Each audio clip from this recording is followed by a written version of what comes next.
유학 간 손녀가 보낸 편지 한 장이 어딘가 이상했습니다. 할머니의 예리한 직감과 앵무새의 외침이 시애틀에 숨겨진 충격적인 진실을 밝혀내죠. 오늘 이 영상이 좋으셨다면 구독과 좋아요 부탁드리고 지금 듣고 계신 곳을 댓글로 남겨서 함께 소통해 주세요. 그럼 지금부터 한 할머니가 손녀를 구하기 위해 나선 이야기를 들려드릴게요. 72세 이영자는 오늘도 어김없이 우편함을 확인했습니다. 퇴직한 국어교사인 이영자에게 가장 소중한 시간은 바로 손녀 유진의 편지를 읽는 순간이었죠. 부모를 일찍 잃고 할머니 손에서 자란 유진은 이영자에게는 딸이자 손녀였습니다. 20살 유진은 6개월 전 미국 시애틀로 유학을 떠났고 매주 한 번씩 정성스럽게 편지를 보내곤 했습니다. 그런데 오늘 받은 편지는 뭔가 달랐어요. 이영자는 편지 봉투를 뜯으며 미소를 지었지만 첫 문장을 읽는 순간 그 미소가 굳어버렸습니다. 할머니, 이곳은 완벽해요. 정말 완벽해요. 매일 완벽해요. 이영자는 편지를 다시 읽어봤습니다. 평소 유진의 편지는 감정이 살아있고 소소한 일상의 디테일들로 가득했어요. 날씨가 어떤지, 새로 사귄 친구는 어떤 성격인지, 수업은 재미있는지, 그런 이야기들이 유진의 특유한 따뜻한 문체로 써져 있곤 했죠. 하지만 이번 편지는 달랐습니다.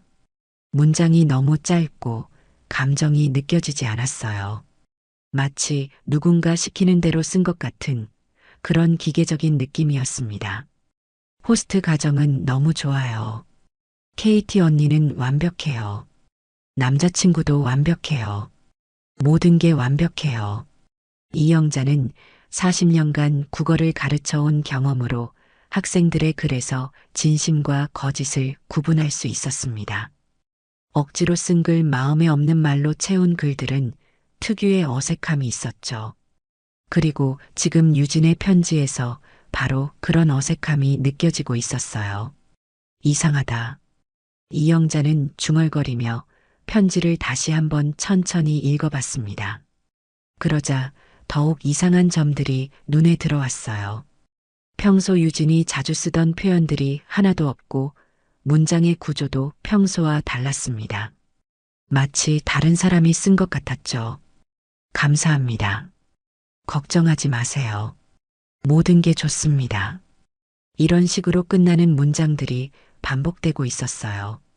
평소 유진이라면 할머니 보고 싶어요. 또또는 잘 지내죠?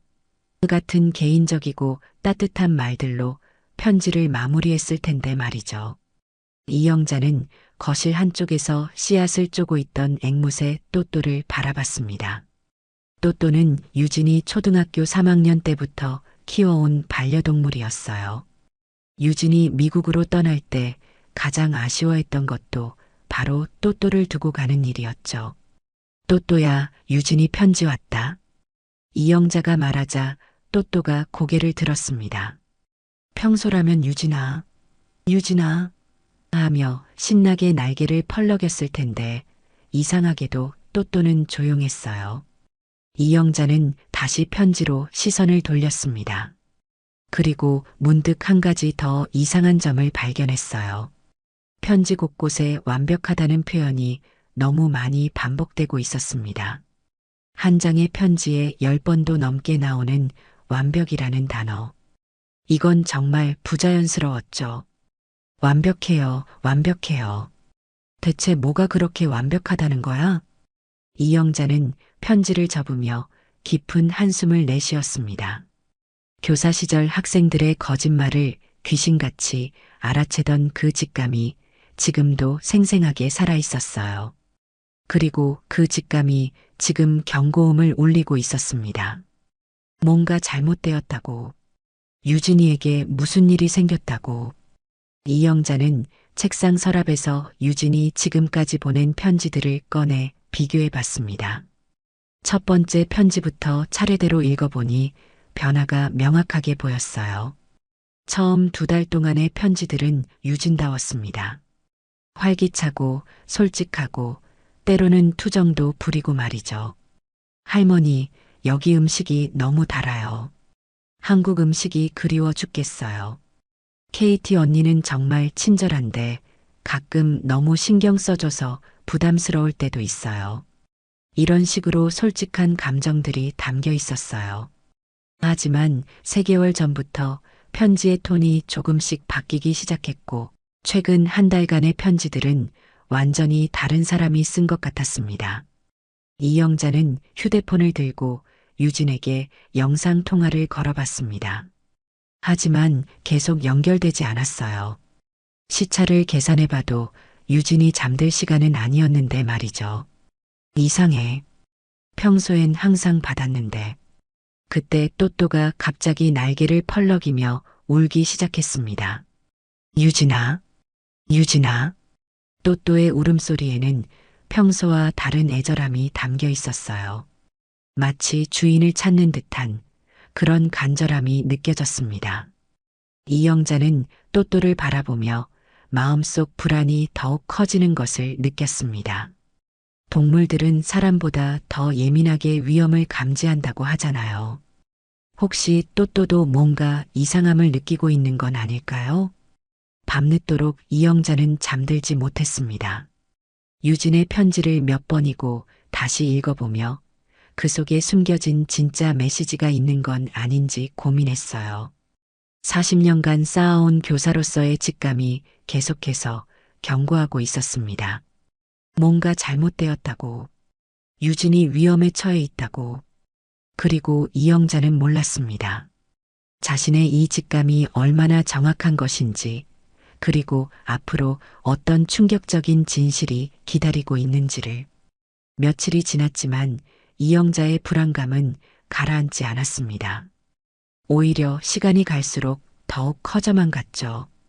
유진과의 연락도 계속 닿지 않았고 문자 메시지도 읽음 표시만 뜰 뿐 답장은 오지 않았어요.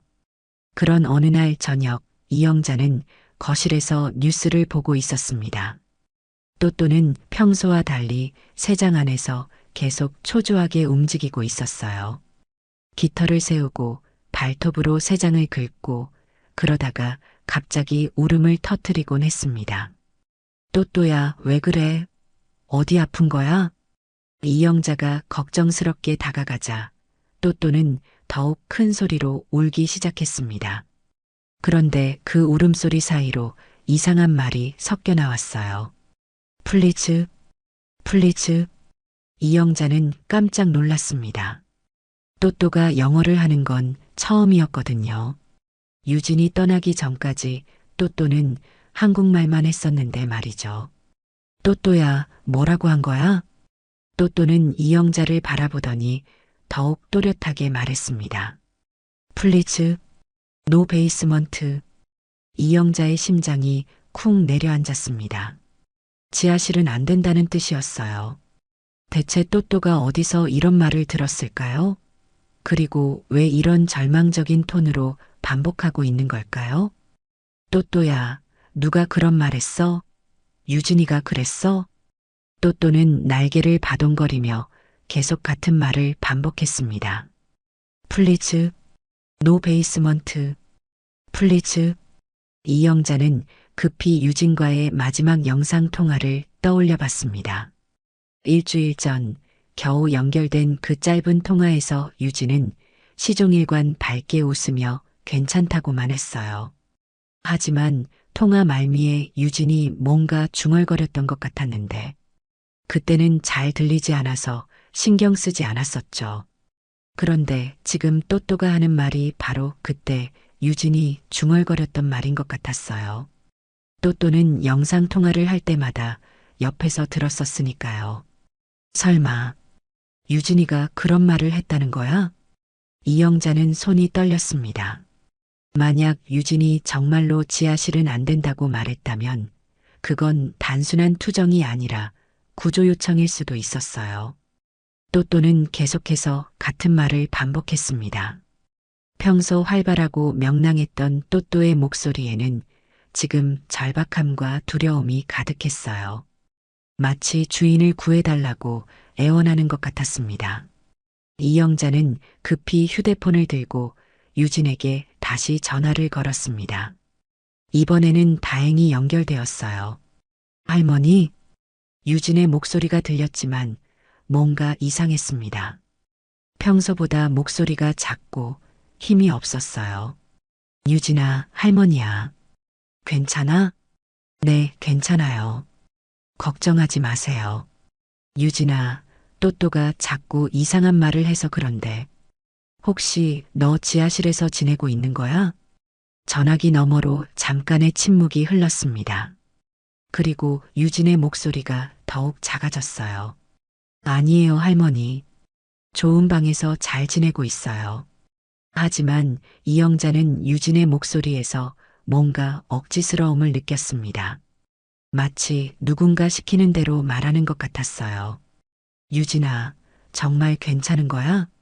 할머니한테는 솔직하게 말해도 돼. 정말 괜찮아요. KT 언니도 잘해주고 남자친구분도 친절해요. 모든 게 완벽해요. 또 그 완벽하다는 말이 나왔습니다. 이영자는 가슴이 답답해졌어요. 유진아, 혹시 누가 옆에 있어? 이번에는 더 긴 침묵이 흘렀습니다. 그리고 유진이 작은 목소리로 말했어요. 아니에요. 혼자 있어요. 하지만 이영자는 전화기 너머로 누군가의 기침 소리를 들었습니다. 분명히 누군가 유진 옆에 있었어요. 유진아, 나 시애틀로 갈까? 할머니가 보고 싶어서. 안 돼요. 유진이 갑자기 큰 소리로 말했습니다. 그리고 곧바로 당황한 듯 목소리를 낮췄어요. 아니, 할머니. 지금은 바쁜 시기라서 시험도 있고 나중에 여행 오세요. 이영자는 확신했습니다.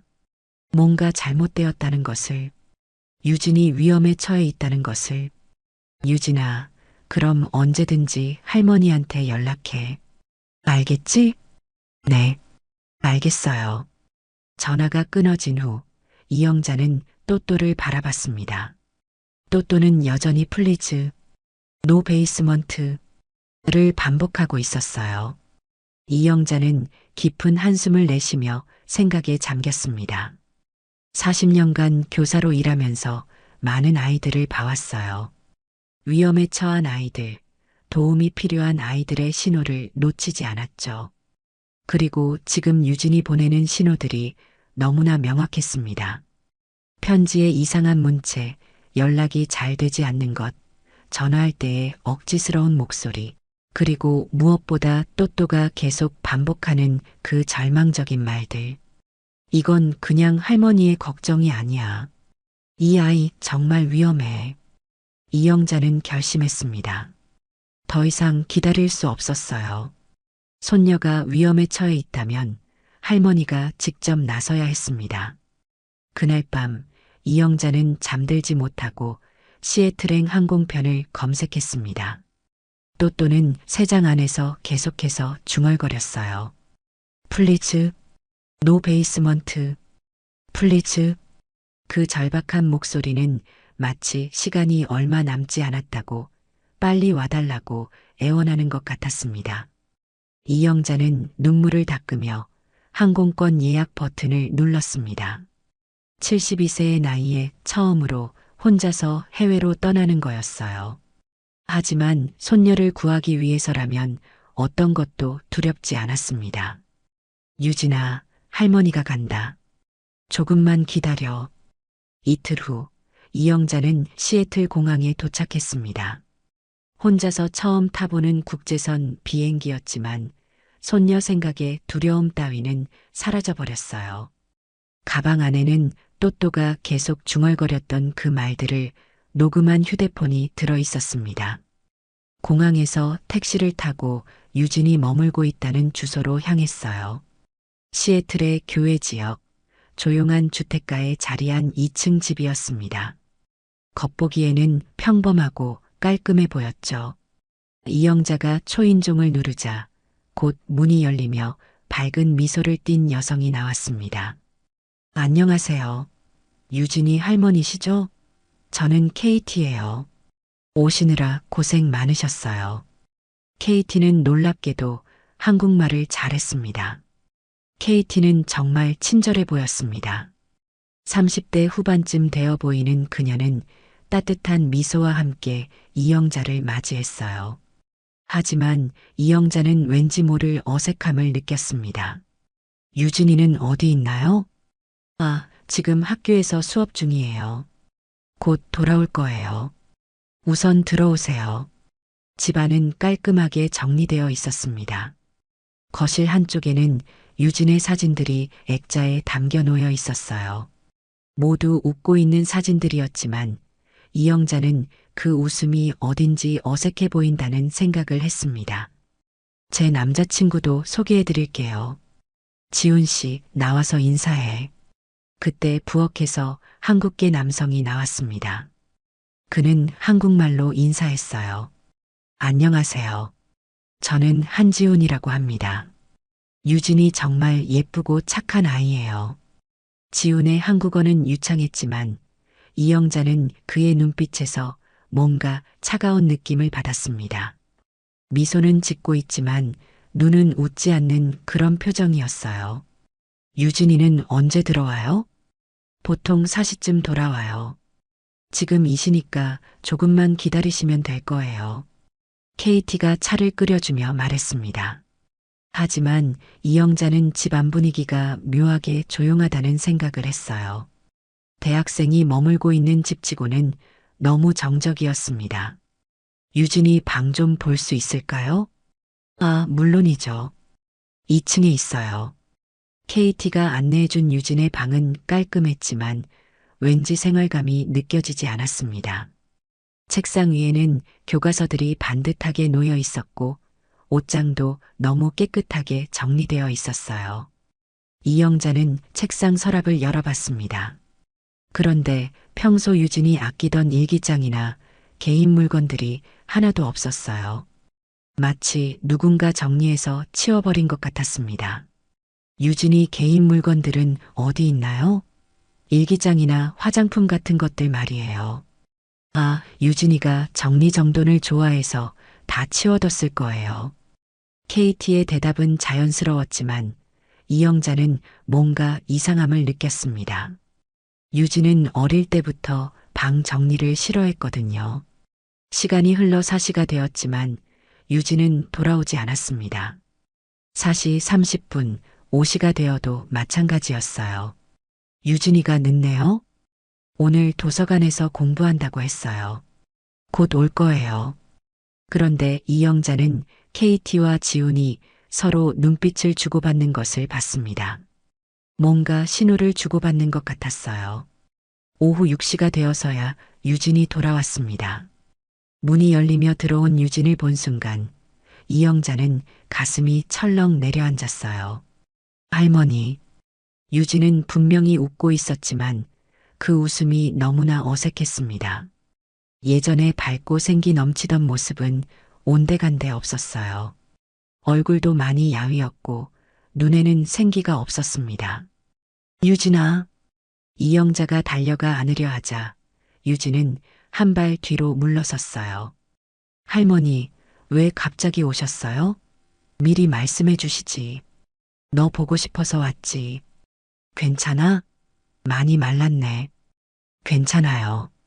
공부하느라 조금 바빴을 뿐이에요. 유진의 말투는 편지와 똑같았습니다. 감정이 없고 기계적이었어요.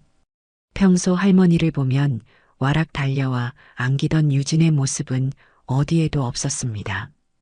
이영자는 유진의 손목을 잡아봤습니다. 그런데 손목에 이상한 자국들이 있었어요. 이건 뭐야? 다친 거야? 아니에요. 그냥 벌레 물린 거예요. 하지만 그 자국들은 벌레 물린 것과는 달라 보였습니다. 마치 무언가에 묶였던 것 같은 자국이었어요. 유진아, 할머니랑 단둘이 얘기할까? 아니에요. KT 언니랑 지훈 오빠가 있는 게 더 편해요. 이영자는 충격을 받았습니다. 평소 유진이라면 할머니와 단둘이 있기를 좋아했거든요. 그런데 지금은 오히려 다른 사람들이 있는 것을 원하고 있었어요. 저녁 식사 시간이 되었습니다. KT가 정성스럽게 차린 식탁에 모두 둘러앉았어요. 그런데 유진은 거의 먹지 않았습니다. 유진아, 왜 안 먹어? 입맛이 없어? 아니에요. 다이어트 중이에요. 다이어트? 너 원래 다이어트 같은 거 안 했잖아. 여기 와서 건강 관리에 신경 쓰게 됐어요. KT 언니가 많이 도와주세요. KT가 미소를 지으며 말했습니다. 유진이가 건강해지려고 많이 노력하고 있어요. 식단 관리도 하고 운동도 하고 있어요. 하지만 이영자는 유진의 모습에서 건강함을 찾을 수 없었습니다. 오히려 병들어 보였어요. 밤이 되어 잠자리에 들 시간이 되었습니다. 이영자는 유진과 같은 방에서 자겠다고 했지만 KT가 손님방을 따로 준비했다고 했어요. 유진이는 시험 공부 때문에 밤늦게 공부해야 해서요. 할머니 숙면에 방해가 될까 봐요. 이영자는 어쩔 수 없이 손님방에서 잤습니다. 하지만 잠이 오지 않았어요. 유진의 변한 모습, 어색한 분위기, 그리고 KT와 지훈의 묘한 감시하는 듯한 시선들이 계속 머릿속을 맴돌았습니다. 그리고 한밤중 이영자는 이상한 소리를 들었습니다. 지하에서 올라오는 것 같은 작은 소음들. 마치 누군가 움직이고 있는 것 같은 소리였어요. 또또가 했던 말이 떠올랐습니다. 플리즈, 노 베이스먼트. 이영자는 가슴이 두근거렸습니다. 혹시 유진이 정말 지하실에 있는 건 아닐까요? 그리고 2층 방은 그냥 보여주기 위한 가짜일까요? 새벽까지 잠들지 못한 이영자는 확신했습니다. 뭔가 심각하게 잘못되었다는 것을, 그리고 유진이 심각한 위험에 처해 있다는 것을 내일부터는 더 자세히 살펴봐야겠다고 다짐했습니다. 손녀를 구하기 위해서라면 무엇이든 할 준비가 되어 있었어요. 다음 날 아침 이영자는 일찍 일어나 거실로 나왔습니다. KT는 이미 부엌에서 아침 준비를 하고 있었고 지우는 소파에 앉아 노트북을 보고 있었어요. 일찍 일어나셨네요. 잠은 잘 주무셨어요? KT의 미소는 여전히 밝았지만 이영자는 그 미소 뒤에 숨겨진 뭔가를 느꼈습니다. 유진이는 어디 있나요? 아직 자고 있어요. 어젯밤 늦게까지 공부했거든요. 하지만 이영자는 밤새 2층에서 발소리를 듣지 못했습니다. 오히려 지하에서 들려오던 그 이상한 소음들만 계속 들렸을 뿐이었어요. 유진이 방에 가서 깨워도 될까요? 아니에요. 조금만 더 재우세요. 요즘 너무 힘들어해서요. KT가 정중하게 말렸지만 이영자는 뭔가 이상함을 느꼈습니다. 평소 유진은 할머니가 오면 아침 일찍 일어나서 함께 시간을 보내려 했거든요. 오전 10시가 되어서야 유진이 내려왔습니다. 그런데 어젯밤보다 더 무기력해 보였어요. 걸음걸이도 불안정하고 눈동자도 초점이 흐릿했습니다. 유진아, 괜찮아? 아픈 거 아니야? 괜찮아요, 할머니. 그냥 피곤할 뿐이에요. 유진은 식탁에 앉았지만 아침을 거의 먹지 않았습니다. KT가 건넨 알약 몇 개만 물과 함께 삼켰어요. 그건 뭐야? 약이야? 이영자가 묻자 KT가 대답했습니다. 비타민이에요. 유진이가 영양 부족이라서 챙겨주고 있어요. 하지만 그 알약들은 일반적인 비타민과는 다르게 생겼습니다. 색깔도 이상하고 크기도 컸어요. 유진아, 할머니랑 산책할까? 날씨도 좋은데. 미안해요, 할머니. 오늘 과제가 있어서 집에서 공부해야 해요. 그럼 잠깐만이라도. 안 돼요. 유진이 갑자기 큰 소리를 냈습니다. 그리고 곧바로 당황한 표정을 지으며 목소리를 낮췄어요. 아니에요. 그냥 정말 바빠서요. 이영자는 유진의 반응에서 두려움을 느꼈습니다. 마치 밖으로 나가는 것을 극도로 무서워하는 것 같았어요. 그럼 집에서라도 할머니랑 둘이서 얘기할까? 케이티 언니랑 지훈 오빠가 있는 게 좋아요. 그분들이 저를 잘 돌봐주거든요. 유진은 계속해서 케이티와 지훈을 언급했습니다. 마치 그들 없이는 할머니와도 대화할 수 없다는 듯이 말이에요. 점심시간이 되자 지훈이 유진에게 말했습니다. 유진아, 오늘 치료 시간이야. 치료? 이영자가 놀라서 묻자 케이티가 설명했습니다. 유진이가 스트레스를 많이 받아서 상담 치료를 받고 있어요. 집에서 받을 수 있어서 편하죠. 그런데 유진은 치료라는 말을 듣자마자 얼굴이 창백해졌습니다. 할머니, 저 치료받고 올게요. 조금만 기다려주세요. 유진은 지훈과 함께 지하로 내려갔습니다. 그리고 약 1시간 후에 올라왔는데 더욱 무기력한 모습이었어요. 눈동자는 더욱 흐릿해졌고 말도 제대로 하지 못했습니다. 유진아, 대체 무슨 치료를 받는 거야? 좋은 치료예요. 할머니, 유진의 말이 어눌해졌습니다. 마치 약에 취한 것 같았어요. 이영자는 참을 수 없었습니다. 케이티에게 따져 물었어요. 대체 우리 유진이한테 뭐라는 거예요? 걱정하지 마세요. 다 유진이를 위한 거예요. 스트레스와 우울증 치료를 받고 있어요. 그런데 왜 더 안 좋아 보이는 거죠? 처음에는 그럴 수 있어요. 점점 좋아질 거예요. 케이티의 말은 논리적으로 들렸지만 이영자는 전혀 납득할 수 없었습니다. 오후에 이영자는 유진에게 영상통화로 한국에 있는 또또를 보여주고 싶다고 했어요. 좋은 생각이에요. 유진이도 또또가 보고 싶을 거예요. 동네에 사는 친구의 도움으로 한국의 또또와 영상통화를 하는 동안 지훈이 계속 옆에서 지켜보고 있었습니다. 그리고 유진이 뭔가 말하려 할 때마다 지훈이 살짝 기침을 했어요. 화면 속 또또는 유진을 보자마자 날개를 펄럭이며 울기 시작했습니다. 유진아, 유진아.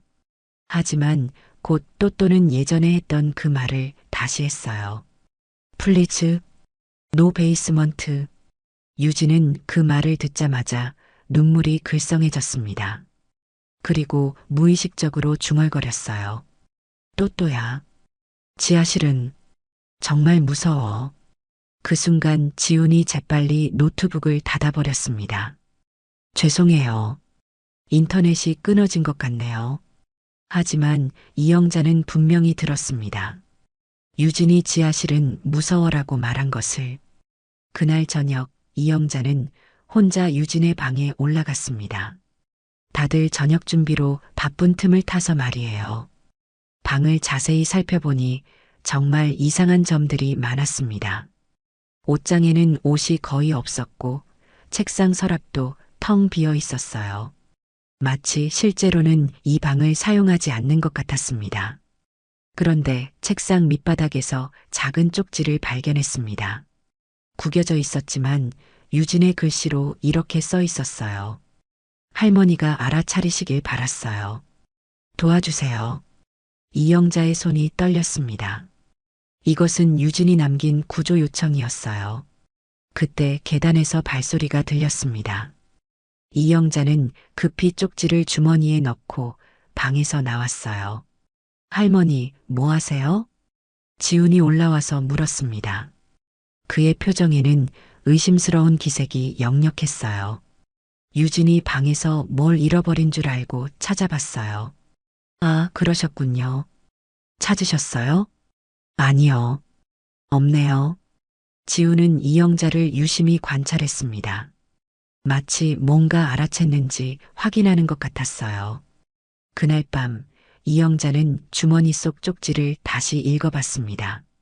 그리고 확신했어요. 유진이 정말 위험에 처해 있다는 것을. 그리고 이 집에서 벌어지고 있는 일들이 전혀 정상적이지 않다는 것을. 하지만 혼자서는 어떻게 할 수 없었습니다. 도움이 필요했어요. 그리고 이영자는 한 사람을 떠올렸습니다. 조카 이한섭은 주시애틀 대한민국 총영사관 소속의 치안협력관으로 2년째 주재 중이었습니다.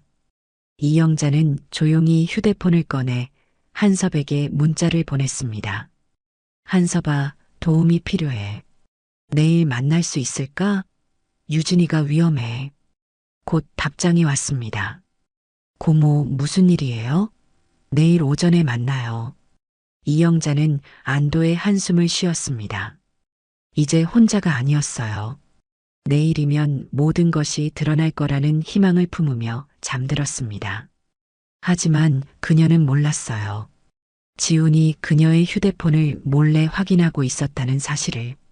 다음 날 아침, 이영자는 KT에게 혼자 시내 구경을 하고 싶다고 말했습니다. 조카를 만나러 가야 했지만 이들에게 알릴 수는 없었어요. 혼자 나가시면 길을 잃을 수도 있어요. 지훈이가 안내해 드릴까요? KT의 제안은 친절해 보였지만 이영자는 단호하게 거절했습니다. 괜찮아요. 택시 타고 다닐게요.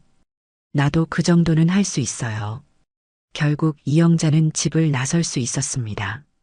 하지만 나가면서 지훈이 창문을 통해 자신을 지켜보고 있다는 것을 느꼈어요. 시내 카페에서 조카 한섭과 만났습니다. 고모, 무슨 일이에요? 유진이가 위험하다니. 이영자는 지금까지 있었던 모든 일들을 한섭에게 털어놓았습니다. 편지의 이상함, 또또의 영어 외침, 유진의 변한 모습, 그리고 어젯밤 발견한 구조 요청 쪽지까지. 한섭은 처음에는 반신반의했습니다. 고모, 혹시 너무 걱정하신 게 아닐까요? 유학 적응이 힘들어서 그럴 수도. 한섭아, 40년간 교사를 한 내가 아이들 상태를 모르겠니? 이건 단순한 적응 문제가 아니야. 이영자는 가방에서 유진의 편지들을 꺼냈습니다. 그리고 최근 편지들을 한섭에게 보여주며 말했어요. 이 편지들을 자세히 봐. 뭔가 이상하지 않니? 한섭은 편지들을 읽어봤습니다. 처음에는 별다른 이상함을 느끼지 못했지만 이영자가 하나씩 설명해주자 점점 이해하기 시작했어요. 여기 봐. 할머니, 이곳은 완벽해요. 정말 완벽해요. 매일 완벽해요. 이게 정상적인 표현이니? 그리고 여기. 이영자는 다른 편지를 펼쳤습니다. 감사합니다. 걱정하지 마세요. 모든 게 좋습니다. 우리 유진이가 언제 이런 식으로 딱딱하게 편지를 썼니? 한섭도 점점 이상함을 느끼기 시작했습니다. 그런데 고모, 혹시 이 편지들에 다른 의미가 숨어 있을 수도 있지 않을까요? 무슨 말이야? 제가 형사 일을 하면서 보니까 감시받는 상황에서는 사람들이 은밀한 방법으로 도움을 요청하기도 해요. 혹시 유진이가 편지에 암호 같은 걸 숨겨놨을지도. 이영자의 눈이 번쩍 뜨였습니다. 암호? 어떻게 찾을 수 있을까? 여러 방법이 있어요. 첫 글자를 이어 읽는다거나 특정 단어들의 위치를 확인한다거나. 두 사람은 카페에서 편지들을 펼쳐놓고 분석하기 시작했습니다. 처음에는 아무것도 찾을 수 없었어요. 하지만 이영자가 가장 최근 편지의 각 문단 첫 글자들을 세로로 읽어보자 충격적인 메시지가 드러났습니다. 도와줘 할머니. 한섭도 놀랐습니다. 정말이네요. 여기 봐요, 고모. 한섭이 다른 편지도 같은 방식으로 분석해봤습니다. 무서워요, 갇혔어요, 지하실. 편지 속에 숨겨진 메시지들이 하나씩 드러났습니다. 유진은 감시받는 상황에서도 할머니에게 구조 신호를 보내고 있었던 거예요. 이건 정말 심각한 상황이네요. 한섭의 표정이 굳어졌습니다. 그리고 고모, 또또가 했다는 그 말. 이것도 중요한 단서예요. 왜? 지하실에 뭔가 있다는 뜻이거든요. 유진이가 지하실을 무서워한다는 것은 그곳에서 나쁜 일이 벌어지고 있다는 얘기죠. 이영자는 어젯밤 들었던 지하에서의 이상한 소음들을 떠올렸습니다. 한서봐, 그럼 어떻게 해야 할까? 우선 증거를 더 수집해야 해요. 그리고 유진이 상태를 정확히 파악해야 하고요. 한섭은 잠시 생각하더니 말했습니다. 고모, 제가 신고해서 그 집을 조사해 볼게요. 불법 감금이나 약물 투여 같은 게 의심되니까요. 정말? 그럴 수 있어? 네. 충분한 근거가 있어요. 편지 속 구조 신호, 유진이의 행동 변화, 그리고 의심스러운 치료까지. 이건 분명히 조사할 만한 사안이에요. 이영자는 눈물이 글썽해졌습니다. 한서봐, 고마워. 혼자였다면 어떻게 했을지. 고모, 가족이잖아요. 그리고 제가 경찰이니까 이런 일은 당연히 도와드려야죠. 한섭은 편지들을 사진으로 찍어 증거로 보관했습니다. 고모, 이제 집으로 돌아가세요. 그리고 최대한 자연스럽게 행동하세요. 오늘 밤에 저희가 움직일게요. 오늘 밤? 네. 더 늦으면 안 될 것 같아요. 유진이 상태가 계속 악화되고 있으니까요. 이영자는 집으로 돌아가는 길에 마음이 복잡했습니다. 한편으로는 희망이 생겼지만 다른 한편으로는 불안했어요. 만약 KT와 지훈이 눈치챈다면 어떻게 될까요? 집에 도착하자 KT가 반갑게 맞아주었습니다. 어떠셨어요? 시내 구경 재미있으셨죠?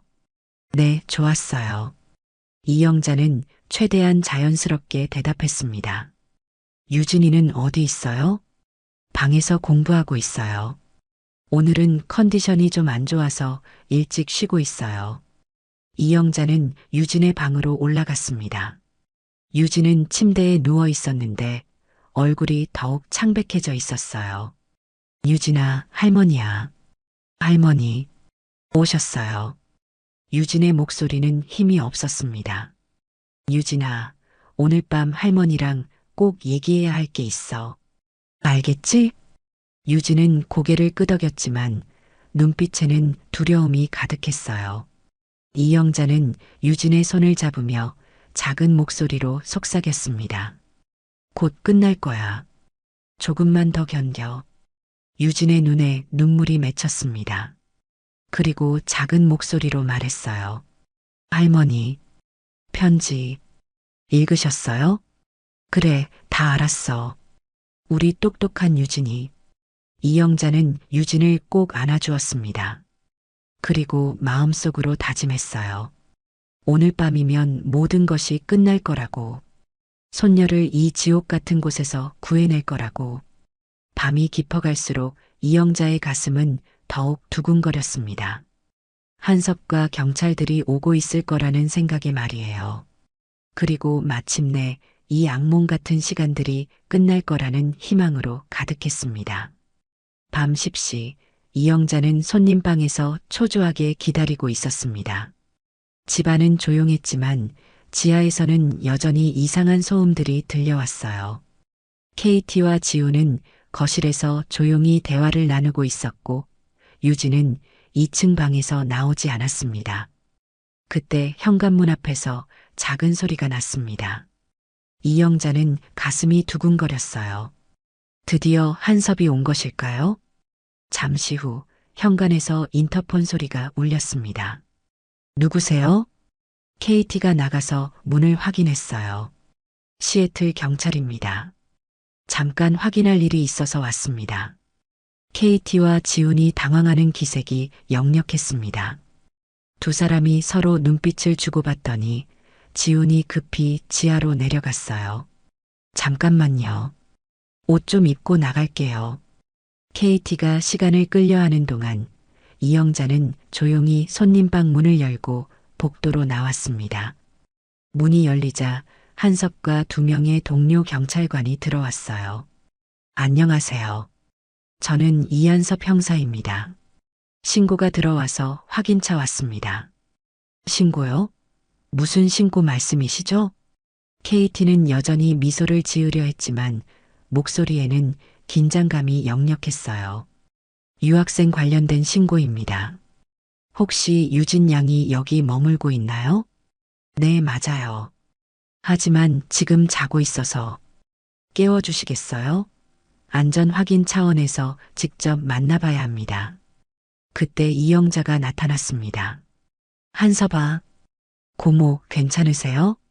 KT는 이영자와 한섭의 관계를 파악하고 더욱 당황했어요. 혹시 아시는 분이세요? 네, 제 고모입니다. 고모가 손녀 걱정으로 연락하셔서 왔습니다. 한섭은 KT를 주시하며 말했습니다. 혹시 유진 양 외에 다른 분도 계신가요? 남자친구분이 계신다고 들었는데. 아, 지훈이요? 잠깐 화장실에. 곧 올라올 거예요.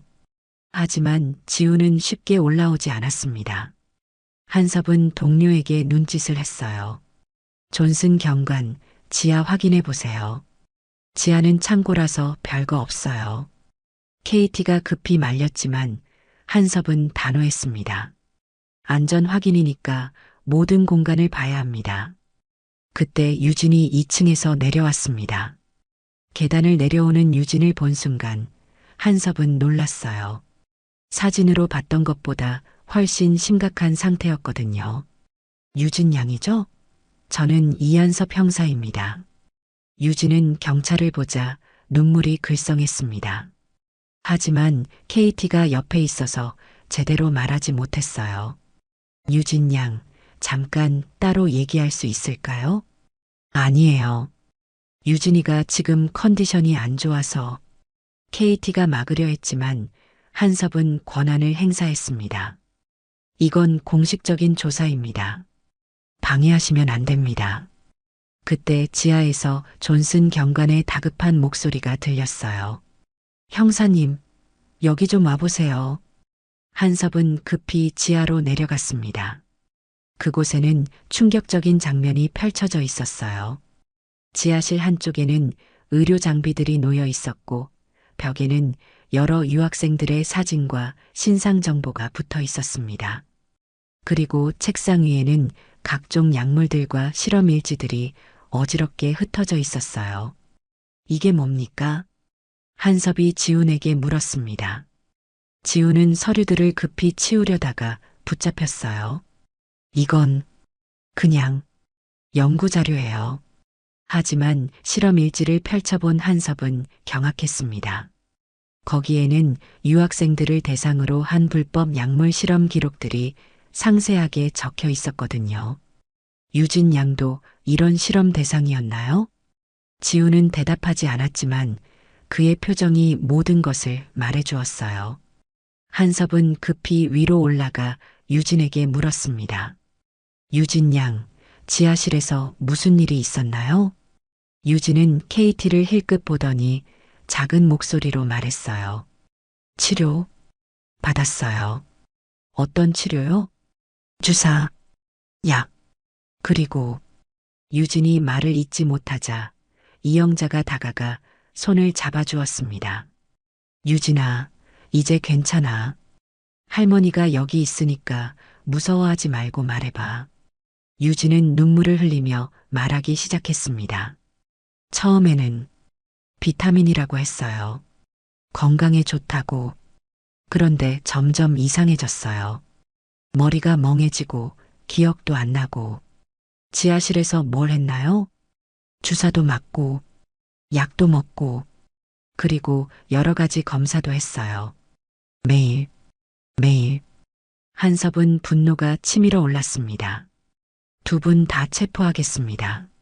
체포요? 무슨 죄로요?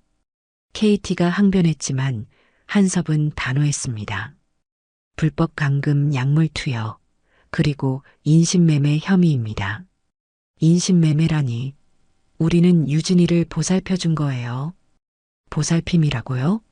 지하실에서 불법 약물 실험을 하는 게 보살핌인가요? 한섭은 지하실에서 가져온 실험 일지를 보여주었습니다. 이게 뭔지 설명해 보세요. KT와 지우는 더 이상 변명할 수 없었어요. 그때 또또의 목소리가 기억났습니다. 플리즈, 노 베이스먼트. 한섭은 이영자에게 말했습니다. 고모, 또또가 했던 그 말. 정말 중요한 단서였네요. 그 앵무새가 유진이를 구한 거나 마찬가지예요. 이영자는 눈물을 흘렸습니다. 또또는 유진이가 영상통화에서 무의식적으로 중얼거렸던 말을 기억하고 있었던 거구나. 유진이 고개를 끄덕였습니다. 지하실에 갈 때마다 너무 무서워서 그 말이 저절로 나왔어요. 한섭은 KT와 지훈에게 수갑을 채웠습니다. 당신들은 묵비권을 행사할 권리가 있습니다. 당신들이 한 말은 법정에서 불리하게 작용할 수 있습니다. 체포 과정이 진행되는 동안 이영자는 유진을 꼭 안아주었습니다. 이제 끝났어, 유진아. 할머니가 늦어서 미안해. 할머니, 편지 알아차려 주셔서 고마워요. 유진은 할머니 품에서 처음으로 안도의 눈물을 흘렸습니다. 한섭은 구급차를 불러 유진을 병원으로 이송했습니다. 그리고 이영자에게 말했어요. 고모의 직감이 유진이를 구했어요. 만약 며칠만 늦었어도. 이영자는 고개를 저었습니다. 내가 아니야. 또또가 구한 거야. 그리고 우리 유진이가 포기하지 않고 편지에 신호를 남겨둔 덕분이지. 구급차가 출발하며 이영자와 유진은 손을 꼭 잡고 있었습니다. 길고 어두웠던 악몽이 드디어 끝났어요. 그리고 새로운 시작을 향해 나아갈 수 있게 되었습니다. 병원에서 일주일을 보낸 후 유진은 이영자와 함께 한국으로 돌아왔습니다. 의사들은 유진이 각종 실험용 약물에 노출되어 있었다고 했지만 다행히 회복 가능한 상태라고 말해주었어요. 공항에 도착했을 때 가장 먼저 유진을 반긴 것은 또또였습니다. 이영자의 친구가 새 장을 가져와 기다리고 있었거든요. 또또야. 유진이 또또를 보자마자 눈물이 터져 나왔습니다. 또또도 유진을 보자 날개를 크게 펄럭이며 울기 시작했어요. 유진아, 유진아, 집이야, 집이야. 또또는 반갑게 외쳤습니다. 더 이상 플리즈, 노 베이스먼트 라는 절망적인 말은 하지 않았어요. 집에 도착한 유진은 처음에는 여전히 위축되어 있었습니다. 작은 소리에도 깜짝 놀라고 혼자 있는 것을 무서워했어요. 밤에는 악몽 때문에 자주 깨기도 했습니다. 하지만 이영자는 참을성 있게 유진을 보살펴 주었어요. 함께 산책도 하고 유진이 좋아하던 음식도 해주고 무엇보다 많은 대화를 나누었습니다. 할머니, 제가 정말 바보였죠. 왜 진작 말하지 못했을까요? 며칠 후 유진이 조금씩 회복되면서 이런 말을 하기 시작했어요. 바보가 아니야. 너는 할 수 있는 최선을 다했어. 편지에 그렇게 신호를 남겨두는 게 얼마나 대단한 일인데. 하지만 더 빨리. 유진아, 중요한 건 내가 포기하지 않았다는 거야. 그리고 할머니를 믿어줬다는 것도. 이영자는 유진의 손을 잡으며 말했습니다. 처음에는 정말 이상했어요. KT 언니가 너무 친절해서 의심할 이유가 없었거든요. 유진이 조금씩 그때의 기억들을 털어놓기 시작했습니다. 언니가 건강검진을 받자고 했을 때도 유학생을 위한 특별 프로그램이라고 했어요. 처음에는 정말 비타민인 줄 알았고요. 언제부터 이상함을 느꼈어? 한 달 정도 지났을 때요. 기억이 자꾸 흐릿해지고 집중도 안 되고. 그런데 그때마다 언니가 스트레스 때문이라고 하면서 더 많은 약을 줬어요. 유진의 목소리는 여전히 떨렸지만 예전보다는 많이 안정되어 있었어요. 편지는 언제부터 감시받았어? 2달쯤 지났을 때부터요. 지훈 오빠가 제 편지를 먼저 확인했어요. 이상한 내용이 있으면 다시 쓰라고 했고요. 이영자는 분노가 치밀어 올랐지만 유진 앞에서는 참았습니다. 그래서 편지에 암호를 만든 거구나. 네. 처음에는 어떻게 해야 할지 몰랐는데 국어 시간에 배운 암호 만들기가 생각났어요. 할머니가 옛날에 국어 선생님이셨으니까 알아차리실 거라고 생각했어요. 유진은 작은 미소를 지었습니다. 오랜만에 보는 진짜 미소였어요. 하지만 영상통화도 감시받고 전화도 감시받고 정말 답답했어요. 그때 또또한테 한 말은 어떻게 된 거야? 마지막 영상통화에서 또또를 보니까 너무 보고 싶었어요. 그런 현실이 싫어서 무의식적으로 중얼거렸던 것 같아요. 유진은 또또를 바라보며 말했습니다. 또또가 그걸 들을 줄은 몰랐어요. 또또는 유진의 말을 듣고 있다는 듯이 고개를 끄덕였어요. 똑똑한 또또, 유진이 구했어. 며칠이 더 지나자 유진의 컨디션이 눈에 띄게 좋아졌습니다. 식욕도 돌아오고 밤에도 깊게 잠들 수 있게 되었어요. 한 달이 지나자 유진은 거의 완전히 회복되었습니다. 웃음도 많아지고 또또와 놀기도 하고 예전의 밝은 모습을 되찾았어요. 그런 어느 날 시애틀에서 한섭의 전화가 왔습니다. 고모, KT와 지훈 재판 결과 나왔어요. 어떻게 됐어? 둘 다 15년형을 받았어요. 그리고 그들이 운영하던 조직도 완전히 해체됐고요. 다행이다. 고모 덕분에 다른 피해자들도 구할 수 있었어요. 유진이 외에도 여러 유학생들이 같은 일을 당하고 있었거든요. 이영자는 안도의 한숨을 내쉬었습니다. 그날 저녁 유진이 이영자에게 말했습니다. 할머니, 저 다시 유학 가고 싶어요. 정말? 무서우면 안 가도 돼. 아니에요. 이번에는 할머니가 직접 확인해 주신 곳으로 갈 거예요. 그리고 또또도 함께 데려가고 싶어요. 유진은 또또를 바라보며 미소를 지었습니다. 또또가 저를 구해줬으니까 이번에는 제가 또또를 지켜줄게요. 또또는 날개를 펄럭이며 말했습니다. 유진아, 함께. 이영자는 눈물을 닦으며 말했습니다. 그래, 이번에는 할머니가 모든 걸 확인하고 보낼게. 그리고 매주 영상 통화도 하고. 네. 그리고 편지에는 절대 암호 같은 거 안 써요. 정말 솔직하게 쓸게요. 세 식구는 서로를 바라보며 웃었습니다. 길고 어두웠던 터널을 지나 드디어 밝은 빛을 찾은 것처럼 말이에요. 6개월 후 유진은 캐나다 토론토에서 새로운 유학 생활을 시작했습니다. 이번에는 이영자가 직접 호스트 가정을 확인하고 학교 관계자들과도 만나본 후에 보낸 거였어요. 그리고 무엇보다 또또도 함께 데려갔습니다. 매주 일요일 오후 2시, 한국 시간으로는 새벽이지만 이영자는 어김없이 유진과 영상통화를 했어요. 할머니, 오늘 또또가 정말 재미있는 일을 했어요. 화면 속 유진은 예전처럼 밝고 활기차 보였습니다. 옆에서 또또가 할머니 하며 날개를 펄럭이고 있었어요. 뭘 했는데? 호스트맘이 파이를 구워주셨는데 또또가 그걸 보고 맛있어 하면서 난리를 쳤어요. 그래서 조금 줬더니 정말 맛있게 먹더라고요.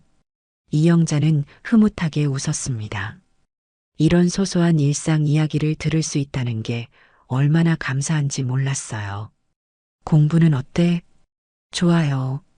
특히 심리학 수업이 재미있어요. 저처럼 어려운 상황에 있던 사람들을 도와주는 일을 하고 싶어서요. 정말 좋은 생각이다. 네. 언젠가는 할머니처럼 누군가의 작은 신호도 놓치지 않는 사람이 되고 싶어요. 영상통화를 마친 후 이영자는 책상 서랍에서 유진이 보낸 편지들을 꺼냈습니다. 시애틀에서 받았던 그 편지들 말이에요.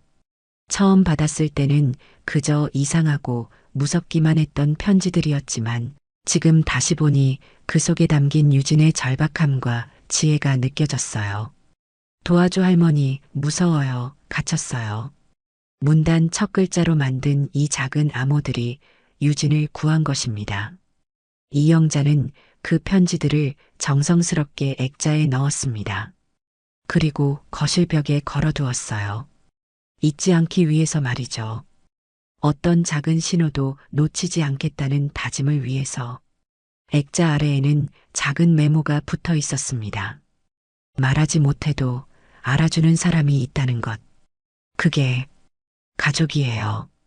그 메모는 유진이 회복된 후 이영자에게 써준 것이었어요. 며칠 후 이영자에게 특별한 편지 하나가 도착했습니다. 토론토에서 온 유진의 편지였어요.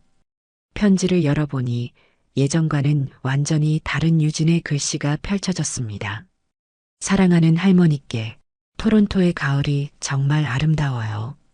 단풍잎이 빨갛고 노랗게 물들어서 또또와 함께 매일 산책을 하고 있어요. 또또는 여기서도 인기쟁이랍니다. 호스트 가족들이 또또를 너무 좋아해서 매일 말을 걸어주거든요. 할머니, 제가 시애틀에서 보낸 그 편지들 기억하시죠? 그때는 정말 절망적이었어요. 아무도 제 상황을 모르는 것 같고 혼자 갇혀 있는 것 같았거든요. 하지만 할머니가 계셨잖아요. 제가 감히 말로 하지 못한 것들을 문장의 작은 신호들로 알아차려 주신 할머니가. 그때 제가 편지에 암호를 숨겨가며 쓸 때마다 생각했어요. 할머니라면 분명히 알아차리실 거야. 할머니는 40년 동안 학생들의 마음을 읽어오신 분이니까. 정말 그랬어요. 할머니는 제 마음을 읽어주셨어요. 그리고 또또도요. 또또가 제 마지막 구조 신호를 기억해서 할머니께 전해준 덕분에 구조될 수 있었어요. 정말 신기하지 않나요? 동물이 사람보다 더 예민하게 위험을 감지한다는 말이 맞는 것 같아요. 지금은 매일이 감사해요. 자유롭게 편지를 쓸 수 있다는 것, 진짜 감정을 표현할 수 있다는 것, 그리고 무엇보다 할머니와 또또가 있다는 것. 심리학 공부를 하면서 알게 된 건데, 트라우마를 극복하는데 가장 중요한 것이 신뢰할 수 있는 사람의 존재라고 해요. 저에게는 할머니가 그런 존재예요. 할머니가 저를 포기하지 않고 끝까지 믿어주셨기 때문에 저도 포기하지 않을 수 있었어요. 앞으로 제가 꿈꾸는 일은 할머니처럼 누군가의 작은 신호를 놓치지 않는 사람이 되는 거예요.